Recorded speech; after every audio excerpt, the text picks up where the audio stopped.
So now I need to understand what my hour's worth. And there's the formula. It is 1 plus effective labor rate.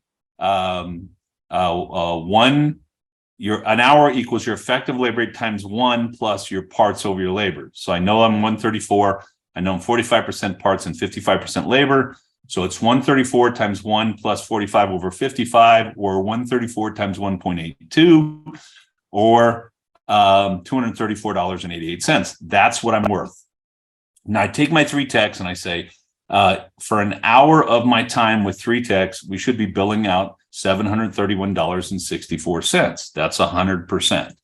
And they're here 8 hours a day, so my shop should do $5,638 a day. And we're here 229 days because we're a 5-day-a-week shop, and we have holidays and vacation days and stuff like that. So that would be $1,334,000. That's what this business should do. Now I'm setting my goal for $1,334,000. That's my annual sales goal. And for each tech, it's $1,879 a day, $234.88 times 8 hours.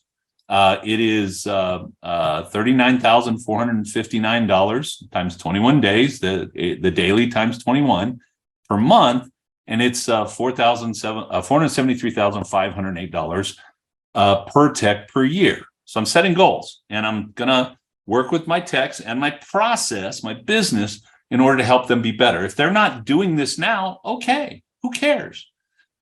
What are we going to do tomorrow? What are we going to fix today to increase this tomorrow to make our businesses successful? You're going to be here. You're going to spend your 10 hours a day in your shop. You might as well fix it so that someday you can make the money you want and you can have the life you want, because that's why you started your business. So if my average repair order is worth $250 and I need $5,638 a day, then I need 22.6 cars. If my average repair is worth $550, which, by the way, if you're a general repair shop, this would be on the lower end, then I need 10 cars. My marketing is going to be different. My clientele may be different here. And you cannot manage people without goals. And so goals allow for effective management.